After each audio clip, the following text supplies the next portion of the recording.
19편 1절을 함께 한 목소리로 읽도록 하겠습니다. 시작.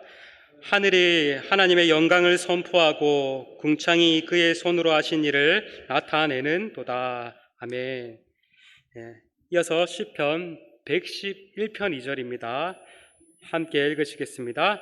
여호와께서 행하시는 일들이 크시오니 이를 즐거워하는 자들이 다 기리는 도다. 아멘. 오늘은 우주의 기원, 빅뱅인가 창조인가라는 제목으로 특별히 특강식으로 말씀을 살펴보려고 합니다. 스페인의 제2의 도시 바르셀로나를 가면요, 세계적인 유명한 대성당이 있습니다.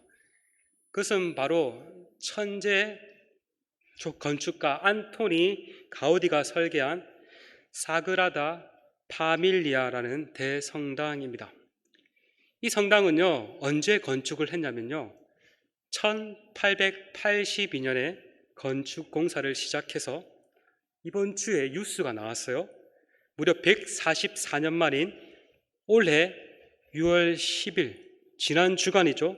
드디어 주첨탑과 외관과 주요 공사를 마무리하고 준공식을 가졌다고 합니다.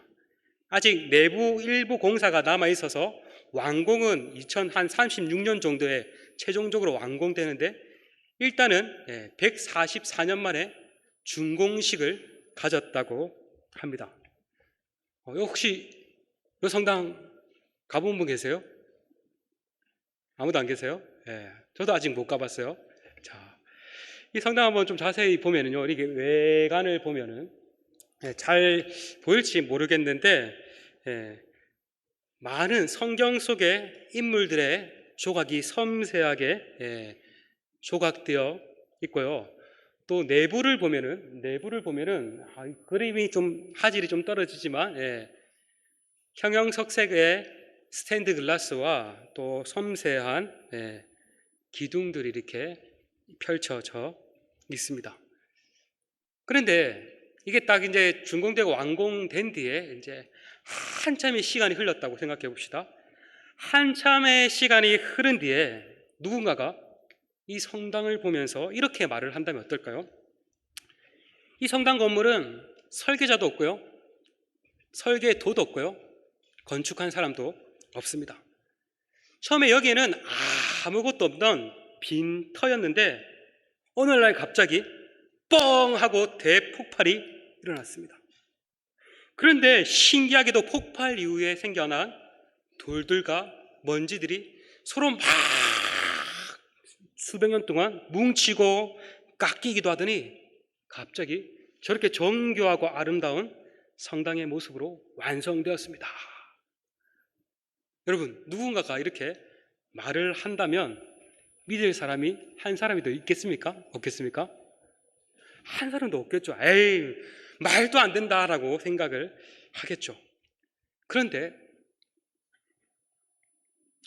이 성당과 비교할 수 없을 만큼 거대하고 정교하고 완벽한 질서를 유지하고 있는 이 우주에 대해서는 사람들이 다음과 같은 이야기를 과학적 사실로 받아들입니다. 지금으로부터 약 138억 년 전, 우주가 처음에는 온도와 밀도가 높은 아주 정말 작은 점, 우리 보이는 이 점보다 더 작은 정말 작은 점에 불과했는데 어느 순간 갑자기 뻥 하고 대폭발과 함께 급격하게 팽창하기 시작했고, 오랜 시간에 걸쳐서 은하계와 태양계가 지구가 생겨나고 또 생명체가 만들어졌다라고 주장을 합니다. 이것이 오늘날 우주의 기원을 설명하는 빅뱅 우주 이론이라고 합니다. 빅뱅 이론, 여러분 한 번쯤은 다 들어보셨죠? 혹시 처음 듣는다, 다 들어보셨죠? 맞죠? 이미 중학교와 고등학교 과학 시간에 한번 배웠을 것입니다. 고1 있나요? 고1? 고1 1학년 공통과학의 빅뱅 이론 1과에 나오나요? 요즘에 예전에는 1과에 딱 과학 공통과학 펴면은 빅뱅 이론 그림과 함께 일가에 딱 나왔는데 요즘에 어떤지 모르겠어요. 나오나요? 고1 열심히 공부 안 해서 몰라요? 나와요? 영인이 끄떡끄떡거리는 거 보니까 나오는 것 같은데 중학교 때도 배우죠, 맞죠? 예. 지금은 과학 시간이 아니므로 그냥 과학 교과서에 나오는 수준에서 이 과정을 간단하게 살펴보겠습니다. 뭐 제가 뭐 과학에 대해서 잘 알아서 설명을 하는 게 아니라 한번 그냥 한번 살펴볼게요. 빅뱅 이론에 따르면 빅뱅 무슨 말인가? 빅뱅 이론에 따르면 몇 억 년 전요? 지금으로서 약 몇 억 년 전? 138억 년 전. 우주는 밀도가 아주 높고 극도로 뜨거운 작은 점이었다고 합니다. 근데 어느 순간 갑자기 빵 하고 대폭발을 일으키면서 급격하게 평창되었는데 처음에는 엄청나게 뜨겁겠죠. 근데 온도가 점점점 낮아지자 가장 기본 입자, 이걸 뭐라고 하는지 압니까? 원소보다 더 작은 기본 입자. 과학 시간에 배우는데 커크가 있어요, 맞죠? 원소보다 예전에는 원소가 가장 작은 줄 알았는데 원소보다 더 작은 커크라는 게 있다고 발견을 했어요. 이 커크 조각들이 이제 3개씩 조합이 되어서 플러스 전하를 뜨는 양성자와 전하가 없는 중성자가 만들어졌다고 합니다. 여기서 양성자 한 개를 가리켜서 수소 원자 핵이라고 합니다. 이 수소 원자 핵에 전자가 한 개 붙은 것을 가리켜서 원소 주기율 1번 수소죠, 맞죠? H. 여러분 기억나나요? 이게 1번이에요. 전자가 한 개, 양성자가 한 개라는 거예요. 자, 이렇게 양성자와 중성자가 만들어졌는데 빅뱅 후 3분이 지난 뒤에 온도가 더 낮아졌겠죠. 온도가 더 낮아지면서 양성자 2개와 중성자 2개가 합쳐서 헬륨 원자 핵이 만들어졌다고 합니다. 가운데 보이나요? 헬륨 원자 핵이 됩니다. 그런데 이제 시간이 엄청 많이 지나가지고 빅뱅 후 38만 년이 지났을 때 우주의 온도가 더 많이 낮아졌겠죠. 그러자 우주 공간을 떠돌던 전자들이 수소 원자 핵과 만나서 뭐가 되겠죠? 수소가 되고 전자, 마이너스 전자가 헬륨 원자 핵과 만나서 뭐가 될까요? 헬륨이 됩니다. 헬륨은 원소기호 2번입니다. 맞죠? 리튬이 3번이죠. 맞죠? 이거 아나요? 여러분 잘 따라오고 있죠? 과학 시간은 아니지만 잘 따라오고 있습니까? 이해가 되세요? 갑자기 아무것도 없는 데서 이렇게 커크가 생겨나고 양성자와 중성자가 생겨나고 이제 원소들이 생겨났다라고 합니다. 근데 과학은 여기서 멈추지 않고 다음 시나리오를 이어갑니다. 이제 우주 공간에는 뭐가 가득했을까요? 수소와 헬륨이 가득했겠죠, 맞죠? 그래 중력 때문에 이것들이 서로 끌어당기면서 중력이 이제 끌어당기지 않습니까? 끌어당기면서 뭉치기 시작했고 그때 최초의 별들이 생겨났다라고 합니다. 근데 그 별 중심에서 이제 핵융합 반응을 통해 가지고 탄소, 산소, 질소와 같은 여러 원소들이 생겨났다라고 주장을 합니다. 근데 이제 이 별들도 이제 빅뱅 이론자들에 의하면 이제 별들도 이제 생물과 같이 이제 주기가 있어서 이제 죽기도 합니다. 그래서 별들이 이제 점점점 이제 커졌다가 이제 마침내 이제 빵 하고 이제 초신성 폭발을 일으킬 때 우주 공간에 수많은 원소들이 이제 뿌려지게 되었다고 합니다. 그러니까 우주 공간에 이제는 수많은 원소들이 뿌려져 있었겠죠.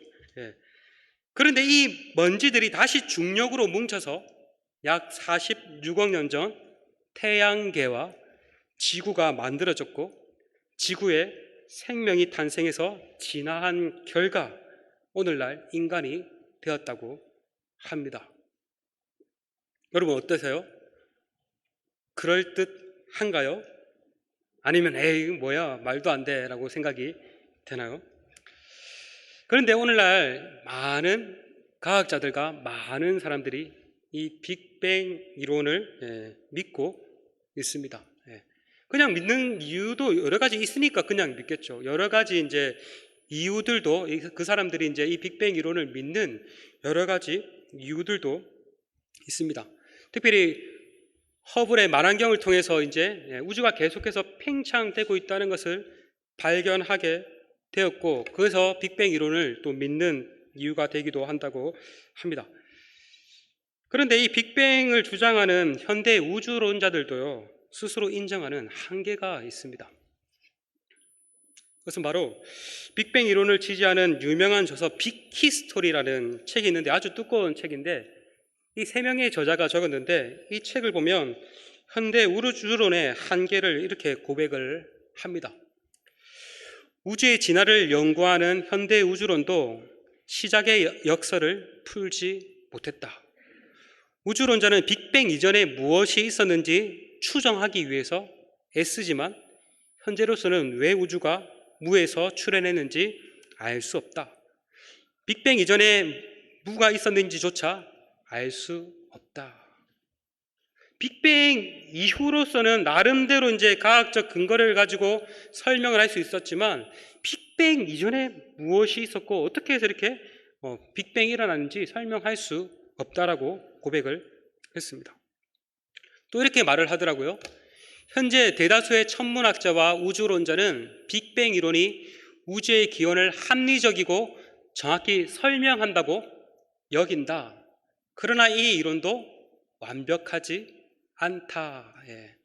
빅뱅 이론이죠, 맞죠? 이 이론이라는 것은요, 절대적인 진리가 아니라는 말입니다. 하나의 가설이라는 겁니다. 언제든지 이 가설을 반박할 수 있는 것들이 나오면은 바뀔 수도 있다는 것입니다. 이처럼 과학은 대폭발 이후에 우주가 어떻게 해서 팽창하게 되고 변화되었는지를 논리적으로 설명하려고 노력을 합니다. 지금도 수많은 과학자들은 그 작업을 하고 있습니다. 하지만 왜 그 최초의 점이 생겨났는지, 누가 그 폭발을 일으켰는지 그것을 제대로 설명할 수 없습니다. 이것이 바로 과학이 가지는 한계입니다. 우리는요, 과학하면은 절대적인 진리라고 딱 철떡같이 믿죠, 맞죠? 그러나 과학 또한요, 절대적인 것이 아니라 한계를 가지고 있습니다. 과학 또한요, 칼 포파라는 사람이 이렇게 말을 했다고 합니다. 과학은 언제든지 반증 가능성이 있다. 이게 무슨 말이죠? 이것이 진리라고 이렇게 과학적이라고 이제 실험 관찰 증명을 통해서 이제 세웠는데, 다른 사람이 그것을 반증해서 또 바뀔 수도 있다는 것입니다. 그러나 하나님의 말씀인 성경은 단 한 구절로 이렇게 선포합니다. 우리 한번 읽어볼까요? 시작. 태초에 하나님이 천지를 창조하시니라. 명확하죠. 단순하죠. 사실 진리란요, 명확하고 단순합니다. 성경은 하나님께서 능력의 말씀으로 6일 동안 질서를 따라서 온 우주 만물을 만드셨다라고 선언을 합니다. 흔히 사람들은 태양이 떠야 아침이 되고 태양이 지면은 저녁이 된다라고 생각을 하죠. 그러나 여러분, 하루가 생겨나는 것이 어떻게 해서 하루가 생겨나죠? 어떻게 하루가 생겨나죠? 성경에 따르면요, 태양은 넷째 날에 만들어져요. 큰 강명체, 태양과 작은 강명체, 달과 별들은 넷째 날에 만들어져요. 그런데 첫째 날에 되고 저녁이 되고 아침이 되고 첫째 날이 되었더라고, 그 말이 처음부터 있어요. 하루라는 개념이 처음부터 있어요. 어떻게 해서 이 하루라는 개념이 생겨났을까요?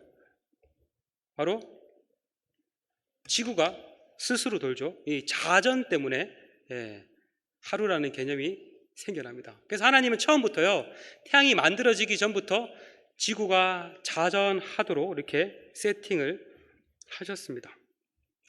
그리고 넷째 날에 이제 해와 달과 별들을 만드시죠. 그래서 성경을 보니까 이제 징조와 계절과 해가 이루어졌다라고 말을 합니다. 이처럼 하나님께서는 우주 질서를 이렇게 만드셨습니다. 오늘날 우리는 과학을 통해서 지구가 자전을 하는구나, 그래서 하루가 생기는구나 라는 사실을 알 수 있고, 또 태양을 중심으로 또 지구가 공전함으로써 1년이라는 주기가 생겨난다라는 사실을 알 수가 있습니다. 그러나 하나님께서는 이미 창조 세계 속에 이 질서와 법칙을 심어 두셨고, 인간이 그것을 비로소 발견했을 뿐입니다. 성경은요, 현대 과학 교과서가 아닙니다. 성경은 과학적으로 다 이렇게 설명하는 교과서가 아닙니다. 그러나 성경은 이 모든 질서의 근원이 우연이 아니라 창조주가 계신데, 창조주 그 하나님께서 질서를 따라 만드셨다라고 분명히 말을 하고 있습니다. 그래서 우리는 이 우주의 질서의 놀라움을 볼 때마다 그것을 만드시고 또 계획하시는 그 하나님의 지혜와 능력을 발견할 수 있어야 합니다. 하나님께서는요, 우리 인류에게 하나님을 알 수 있도록 2권의 책을 주셨습니다. 첫 번째 책은 자연이라는 책이고, 2번째 책은 성경이라는 책입니다. 이 자연이라는 책을 통해서 우리는 하나님의 지혜와 하나님의 능력과 하나님의 영광을 발견할 수 있습니다. 하나님께서 이 자연을 통해서요, 하나님이 얼마나 지혜롭고 아름다우시고 영광스러운 분인지를 나타내셨습니다. 그래서 우리는 어때요? 이렇게 정말 대자연에 있는 그런 데에 가면은 자신도 모르게 정말 하나님이 계신 것 같다라는 것을 발견하게 되죠. 믿지 않는 사람들도 마찬가지입니다. 우리가 믿는 그 하나님은 아닐지라도 그 대자연의 앞에서 조물주가 있는 것 같다라고 경외감을 느끼기도 합니다. 저런 사람들은 강활한 대자연 앞에 하나님의 크심을 경험하고 자신의 작음을 깨닫게 됩니다. 이처럼요, 자연은 말 없이 하나님의 존재와 위대하심을 증언하고 있습니다. 그래서 우리가 앞서 읽었던 시편 19편 1절도 이렇게 말을 합니다. 우리 한번 읽어보겠습니다. 시작. 하늘이 하나님의 영광을 선포하고 궁창이 그의 손으로 하신 일을 나타내는도다. 이 자연 만물이 하나님이 어떠한 일을 행하셨는지 하나님의 영광을 선포하고 또 하나님의 하신 일들을 나타낸다라고 말을 하고 있습니다. 여러분 잘 알듯이 이 태양계에 넘어서 은하계가 있고, 이 은하계가 수없이 많다는 것을 알고 있죠. 왜 이렇게 수없이 많은 은하계가 있을까요? 그 모든 것이 하나님의 영광을 노래하기 위해서 있는 것입니다. 밤하늘에 있는 수많은 별들, 지구와 태양 사이에 유지하고 있는 그 절묘한 간격, 조금만 가까워졌다거나 조금만 멀어졌다고 해도요, 생명체가 살 수가 없습니다. 우리가 정말 이 우주에 대해서 정말 알면 알수록 정말 이 우주는 갑자기 우연에 의해서 이렇게 만들어진 것이 아니라 정말 지혜로운 창조자가 계신데 그 창조자가 질서를 따라 이렇게 만드셨다는 것을 깨달을 수밖에 없습니다. 이처럼 정교한 우주는 창조주 하나님의 지혜를 나타냅니다. 과학은요, 바로 그러한 하나님의 질서, 자연 질서를 탐구하는 학문입니다. 그래서 자연 속에 나타난 법칙과 질서를 발견하고 이해하려고 노력을 합니다. 그러므로 우리는 과학을 통해 하나님을 어떻게 더 잘 알아갈 수도 있습니다. 자연을 연구하면 연구할수록 온 우주를 움직이고 다스리시는 그 하나님의 놀라운 질서를 발견하게 되고, 그 질서 뒤에 창조주 하나님이 계시다는 것을 우리는 더 생각할 수가 있습니다. 그래서 과학은요, 창조주 하나님을 대체하는 것이 아니라 하나님의 창조 세계를 탐구하는 도구가 될 수 있습니다. 영국의 캠브리지 대학교의 근대 물리학의 산실로 불리는 유명한 캐번디시 연구소라는 연구소가 있다고 합니다. 이 캐번디시라는 이 물리학자의 이름을 따서 이 연구소를 만들었는데, 이 연구소에서 배출되는 노벨상을 받은 사람들이 50명 정도가 넘는다고 합니다. 근데 이 연구소 구 건물 입구에 시편 111편 2절 말씀이 라틴어로 새겨져 있다고 합니다. 조금 이거는 의역을 한 겁니다. 우리가 읽은 성경과 의역을 했습니다. 여호와께서 행하신 일들이 크시니 그것을 기뻐하는 자들이 다 연구하는도다. 근데 과학의 많은 과학자들은요, 이 과학을 연구하는 것은 하나님을 대적하거나 하나님을 버리는 일이 아니라 하나님께서 창조하신 이 세상을 탐구하며 하나님의 지혜와 능력을 발견하는 일이었습니다. 오늘날도 마찬가지입니다.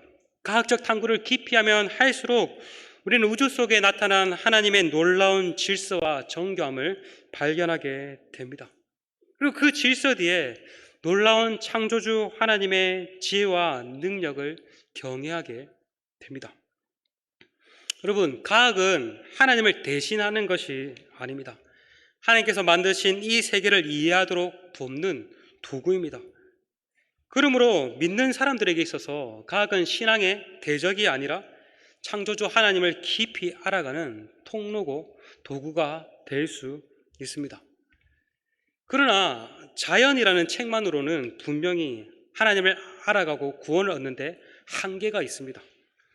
하나님께서 만드신 자신의 능력과 신성을 자연을 통해서 나타내셨지만 인간은 죄로 인해서 타락하여서 자연을 통해서도 보면서 하나님을 제대로 알지 못합니다.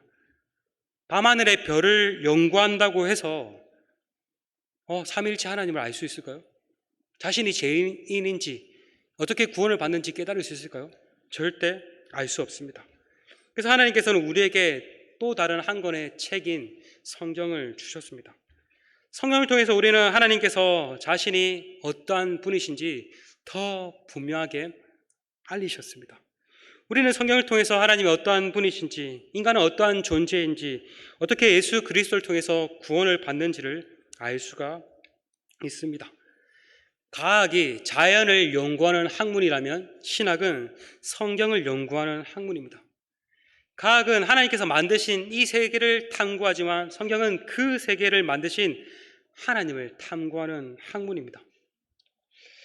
여러분, 과학은 매우 유용한 학문입니다. 그러나 절대적인 진리는 아닙니다. 지식은 될 수 있어도, 일리 있는 말은 될 수가 있어도 절대적인 진리는 아닙니다. 과학은 관찰과 실험을 통해서 타당한 설명을 제시하지만 새로운 증거가 발견이 되면은 그 이론은 수정되거나 보완되어야 합니다. 그러나 하나님의 말씀은 다릅니다. 세대가 바뀌고 시대가 변한다 해도 하나님의 말씀은 변하지 않습니다. 왜 그렇습니까? 하나님께서 변하지 않으시기 때문입니다. 세상의 이론과 사상은 끊임없이 바뀌고 변합니다. 하지만 하나님의 말씀인 성경은 참 진리요 영원히 변하지 않으실 것입니다. 풀은 마르고 꽃은 시드나 하나님의 말씀은 영원할 것입니다. 그렇다면 이제 끝으로 마무리하겠습니다. 우주의 기원은 무엇일까요? 과학자들이 말하는 빅뱅일까요? 아니면 하나님의 말씀인 성경이 말하고 있는 하나님의 창조일까요? 결국은 믿음의 문제입니다. 사실 과학자들도요, 그걸 실제로 우주가 생겨난 걸 보고 믿은 게 아니잖아요, 맞죠? 나름대로 이제 관측을 통해서 이제 가설을 세운 거예요. 과학자들이 세운 이 가설을 믿을 것인가? 하나님의 말씀인 성경을 믿을 것인가? 결국은 믿음의 문제입니다. 여러분, 사람의 말을 권위 있는 것으로 여기고 믿을 것입니까? 아니면 하나님의 말씀을 권위 있는 것으로 알고 믿을 것입니까? 우리는 결국은 이 두 개 중 하나를 선택해야 합니다. 성경은 분명히 말을 합니다. 태초에 하나님께서 천지를 창조하셨느니라. 그러므로 우리는 하나님의 말씀인 성경을 믿고 붙들어야 합니다. 특별히 우리가 성경을 믿고 붙들 때 우리가 가장 존귀케 될 수 있습니다. 빅뱅론자들이 말하는, 과학자들이 말하는 그 빅뱅 이론을 믿는다면요, 인간은 그냥 한낱 또 나중에 그냥 우주 속에 사라지는 먼지에 불과하고 삶의 목적과 의미가 그렇게 중요하지가 않습니다. 먼지에 불과한 거예요. 그냥 그게 사라지고 또 생겨나고 일어나는 먼지에 불과합니다. 그러나 성경 하나님의 말씀은 우리를 가장 존귀한 자다라고 말을 하고, 하나님께서 존귀한 우리를 구원하시기 위해 그의 아들이신 예수님을 보내주셨고, 그 예수님을 통해서 우리가 구원을 얻는다라고 말을 하고 있습니다. 결국 하나님의 말씀을 믿을 때 우리의 인생이 더 밝게 빛이 나고 더 온전하게 살아갈 수 있습니다. 그러므로 우리는 먼저 이 성경의 진리의 말씀 위에 붙들고 나머지 작업들을 해야 합니다. 성경의 믿음을 기초로 세우고 자연을 탐구하는 과학을 연구해야 합니다. 그래서 바라기는 여러분 가운데도 하나님을 잘 믿는 과학자들이 나왔으면 좋겠어요. 여러분, 지금도요, 이 과학계에서도요, 한국에서도 그렇고요, 전 세계적으로도요, 하나님을 잘 믿는 과학자들이 얼마나 많은지 모릅니다. 하나님을 잘 믿는 천문학자들도 얼마나 많은지 모릅니다. 그래서 바라기는 여러분도 그 믿음 위에 나머지 지식들을 쌓아갔으면 좋겠습니다. 그럴 때 우리는 세상을 더 밝히 이해할 뿐만 아니라 또 그것을 통해서, 학문을 통해서도 하나님을 더 잘 알고 하나님의 그 지혜와 영광을 찬양하게 될 것입니다. 바라기는 오늘도 변하지 않는 이 영원한 말씀인 성경 위에 굳게 서서 나가는 우리 모두가 되었으면 좋겠습니다. 시간 함께 다 같이 일어나셔서 찬양하신 뒤에 함께 들은 말씀을 붙들고 기도하며 나아갔으면 좋겠습니다.